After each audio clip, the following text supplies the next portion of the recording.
What is up, everyone? My name is Katervelle, and welcome to my channel. Today, I am going to be reacting to a compilation I have comprised. No, we don't need to see words together. What's up, everyone? My name is Katervelle, and welcome to my channel. Today, we are going to be reacting to the Wuthering Waves and Genshin Impact openings. Let's go for it, shall we? Okay, here we go. Like I said, it's starting from where you enter your name.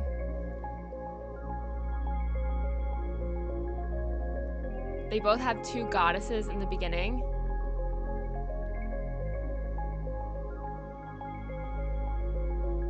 Except with Wuthering Waves, there's some like,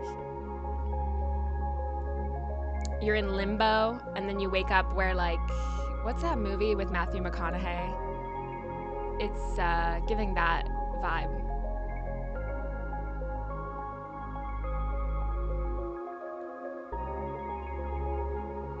It's not both songs. This song that's playing in the background is just a generic, no copyright song. Okay, so this is them waking up compared side by side. So we have Traveler on the left and we have Rover on the right. Traveler wakes up in some kind of enclave and meets Paimon for the first time, whereas Rover meets in some other kind of enclave and meets Chixia and Yang Yang.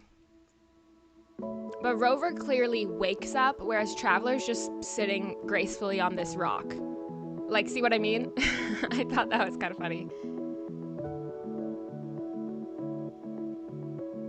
And then they're both like, come on, let's get going. So I like learning the basics. I thought this was interesting. They both do this. I think most people who play these games already know what W and ASD is. For me, I didn't, and I needed that reminder. I found dashing harder for me to pick up in the beginning. Like, I cut through, but that took me a couple times. Here's the travel beacons compared together. So I see you can see the resemblance. Like, they go from red to blue. They both lift up in a vertical formation. I see what people mean by how the games are similar. So one of the biggest differences I found in the beginning scene was Wuthering Waves had a lot more action.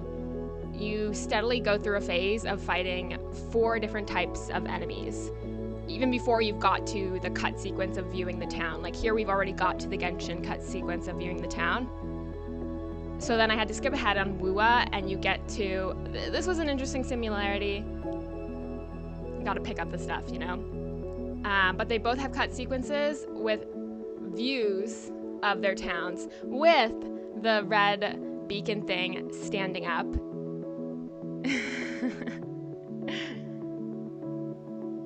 I was just reading chat at the same time. I'm a sucker for one button press mechanics. That is true.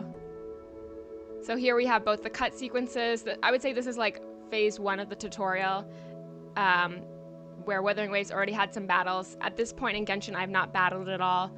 Okay, so here we have phase 2 starting, I guess you could call it. It's like when you exit this viewpoint. So for Wuthering Waves, you're gonna jump off the cliff and it teaches you how to glide. But Genshin, on the other hand, you don't have your glider yet. So I just had to run around and then get here. But it's giving you a directional point to focus on. Paimon kind of jumps ahead and then you go follow Paimon.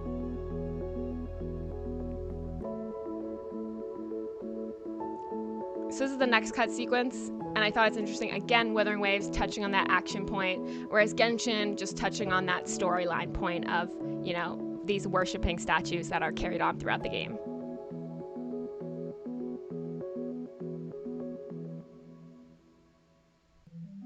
It took me a long time battling this guy, but I think it was really cool that they kept it in the intro tutorial thing. Genshin has a lot of battles and a lot of monsters that you see throughout your journey, but they don't show that until you get to Mondstadt and then afterwards. You can battle some people on the side as you're making your way through this map, see the like winding path that takes you to Mondstadt, but I didn't. I was like, okay, let's just get to Mondstadt, let's figure out what this game is about. I played Wuthering Waves beta before I played Genshin, so I was thinking while I was playing Genshin, like, where's the first battle kind of tutorial scene? Because to me, at least, I feel like Genshin has a lot more battle, like technical stuff you have to learn, Wuthering Waves is a lot of click, click, click, click, and then you like do the flips and really cool mechanics. But Genshin, still to this day, I still have to work, chat knows, I have to work and read a lot about the elemental stuff, and we're not there, like I said, so... So yeah, and then you do talk to Paimon quite a bit in the initial scene of Genshin, whereas Wuthering Waves, the dialogue is shared a lot throughout Yang and Chixia, and then you're introduced right after the scene to another girl who's kind of like the magistrate of Jinzhou. The non-existent character switching.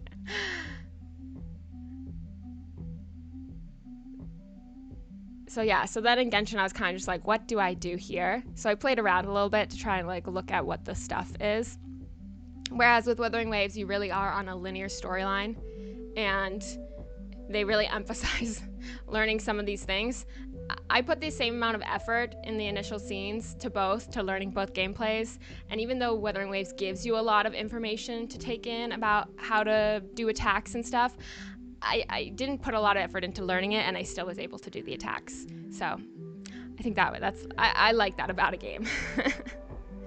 Anything that's like quick to adopt and get playing and get enjoying. That's what we're here for, right? I mean, a lot of people purposely play games that are very hard to learn because then it's like high barrier to entry but longer lasting. But right here, we're just kind of looking for low barrier to entry and medium lasting, because when you only pay attention to one game at a time, you got to get your variety by switching up games. I wish I could play multiple games at once, but I'm not that kind of cat. So yeah, so at this point in Genshin, it really did take me a while to get to the Mondstadt, even though I didn't have any battles whatsoever. So now I've finished the battle in Wuthering Waves, and this is actually a really cool cutscene. I didn't know, I skipped Bosnia, so you have another character going. You're right, you can juggle multiple games, but yes, your brain insanity will suffer, and other aspects of your life too. We gotta have a balanced life over here.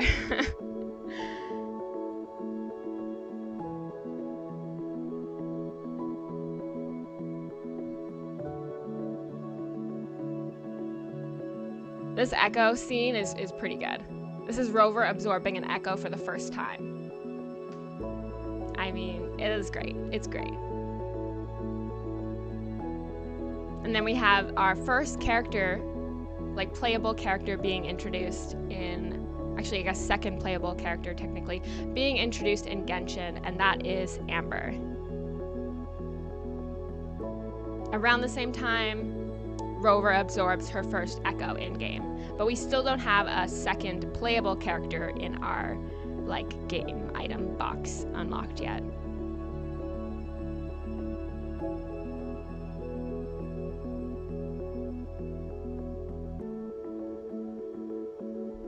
Okay, so after absorbing that, you are directed to go to Jinzhou in Wuthering Waves. And after getting Amber, they have a quick little, this is how you use Amber, this is how elementals work kind of thing. And you're supposed to shoot that little gull puff, I think it's called.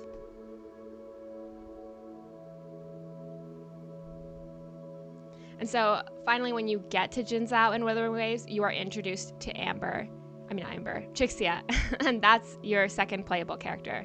I thought it's interesting that both playable characters are red. Some of these things could just be straight up coincidences, and it could be me being really, really niche. Like I talked about the sequence where it's panning across the countryside for the first time, and the both red beacons are shining up on the left. The fact that the red beacons go upwards in a vertical formation to the blue, things like that. Very micro factors, but I don't know. It probably is done on purpose just for continuity's sake, so gamers don't feel like something is a lot different than what they're used to, or if they have really good feelings about a game, they will continue to have those feelings about this new game. People like similarities in life, and even though we like to change up and try new games, we still like same but different. At least that's how I feel about the games that I'm playing. I don't know. So that's what that's the video. Thank you so much for watching, and I hope I'll catch you next time. Bye-bye.